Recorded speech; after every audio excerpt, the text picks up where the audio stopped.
fired or whatever you want to say. Have I lost everybody? Okay. It's kind of confusing. This is why it's so important to understand these other books, because they give us stuff. It was said that you shall not eat of this fruit. The day that you eat of it, you shall surely die. Okay? Ish and Isha both ate of it. They didn't die. In fact, Adam was 930 years old before he died. But we also read that a day is as 1,000 years. We also talk about the day of Yahuwah as being the millennium. A day for Yahuwah is 1,000 years. So that gives us the millennium. Now, if we consider what is a Shemitah cycle, it's 7 years. If we read in the book of Jubilees, it will tell us that Ish and Isha lived in the garden for 7 years before they were tempted by the Satan. So when we apply this to this millennium, we will be there for the day of Yahuwah, which is 1,000 years, plus a Shemitah, 7 years. Then the Satan will be released, just as he was released into the garden to bring temptation to Ish and Isha. He will again be released into the garden to bring temptation to the humankind that is there. After that, there will be the white throne judgment, which we'll get to down the road. And after that, the Satan will be removed. Whatever false temptation will also be removed, and the world to come will begin. Okay? All right. So, anyway, so the millennium will begin inside the gates, and the clock will be set. Outside, the clock will continue to tick as an evil generation dies off in the absence of Yahuwah. They will destroy themselves as they succumb to the enticements of the Satan. They have rejected Yahuwah, his provision. In this case, no one reproduces. There is nothing that grows from the ground. People simply, the age of the Adam comes to an end. Okay? So,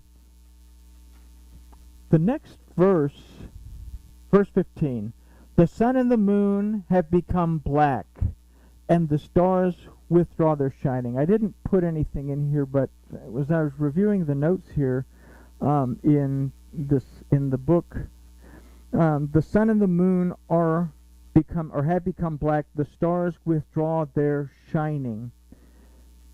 At this point, the feasts and the festivals of Yahuwah Elohim cease. Okay? And we go back to Bereshit, where we read that the reason that the sun and the moon and the stars were put was to tell the times and the seasons, so we would know. But what we can get from this is the blowing of the shofar that ends the 120th Jubilee. Okay? The shofar in the Torah says that it is blown at the end of the Jubilee cycle to signal the beginning of the next one. Okay? The shofar is blown at the end of Yom Kippur, at the end of the Jubilee cycle. This is it. Now, there is no more teshuvah, because now judgment comes in its entirety. Okay? So I wanted to point that out about that particular verse. Then verse 16 says, and Yahuwah shall roar from Zion, and utter his voice from Jerusalem, and the heavens and the earth shall shake. But Yahuwah will be a refuge unto his people, and a stronghold to the children of Israel. So, as darkness comes over the world outside, the gates to the inside of the city will be sealed, And Yahuwah shall roar from Zion and utter his voice from Jerusalem, and the heavens and the earth shall shake. And this is kind of a very sad thing. You know, it looks like, oh, that wrathful God of the Old Testament is roaring. He's wiped out those bad people. But the word for roar is yishag, that aside from roar, actually means to cry out in distress and to grieve. So, imagine that. He's not roaring in exaltation and saying, I'm all that in a bag of potato chips. He's sealing the gates, and he's grieving as he's sealing the gates, because it's not his desire that any should perish. So, this is a grief that, consider the severity of this grief that Elohim feels towards those who he has had to condemn according to his Torah. A grief so deep that the heaven and the earth will shake. When we read in Bereshit 1:2, we read that the Ruach of Elohim hovered over the face of the waters.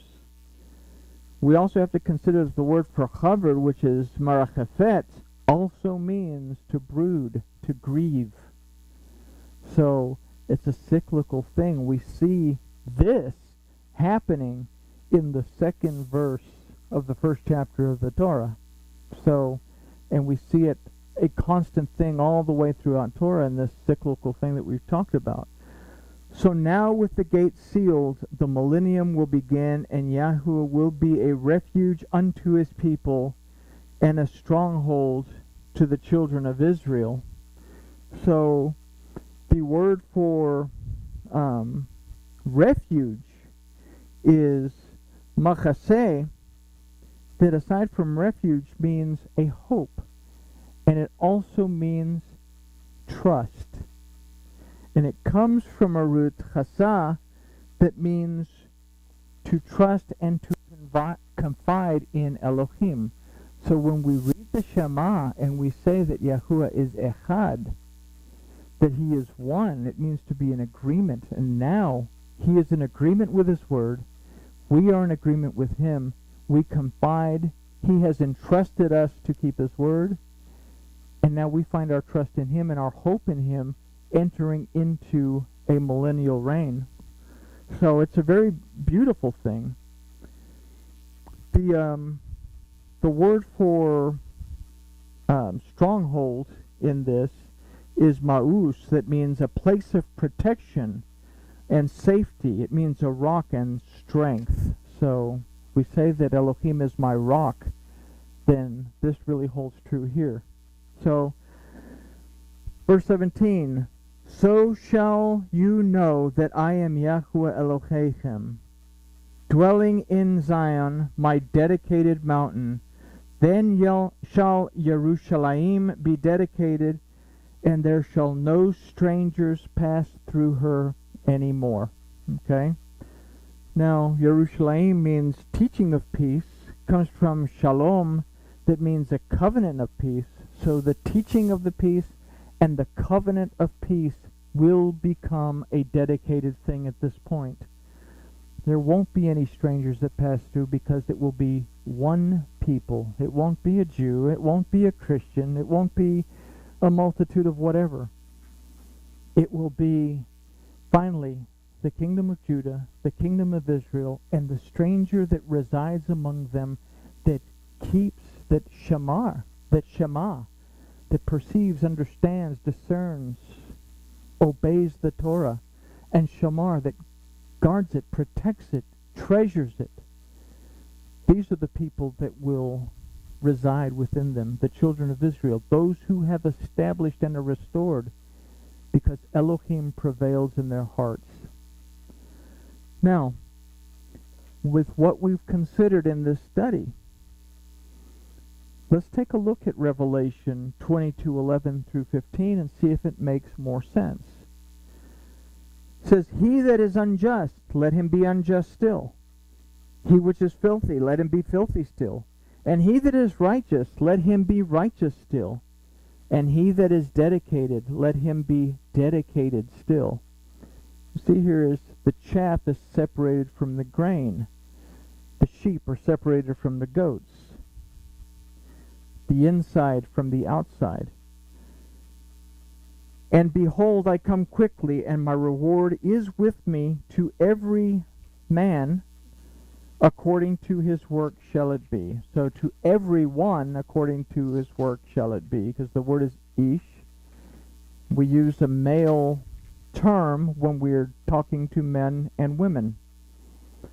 So imagine that, to everyone according to his work. So we say that we are delivered, redeemed, because of our faith in Yahweh Elohim and because of the grace of Elohim towards us. But it is because we are redeemed that we must continue to understand his instructions and live our lives according to those instructions, guarding them, protecting them, and understanding them as we go. Then it goes on in verse 13, I am the Aleph and the Tav, the beginning and the end, the first and the last. Blessed are they that do his commandments, that they may have the right to the tree of life, and may enter in through the gates into the city.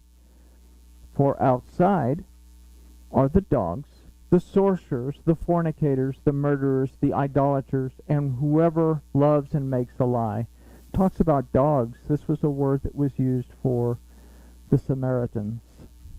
But if we consider the Samaritans, they had a form of devotion, but they didn't understand what they worshipped any more than the Jews of that time understood what they worshipped, because they were both stuck in a grip of traditions.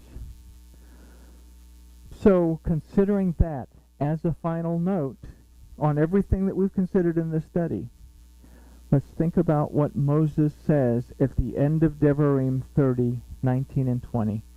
And he says this, I call heaven and earth to witness against you this day, that I have set before you life and death, the blessing and the curse. Therefore choose life, that you may live, you and your seed, to love Yahweh Elohecha. Again, this is a personal relationship.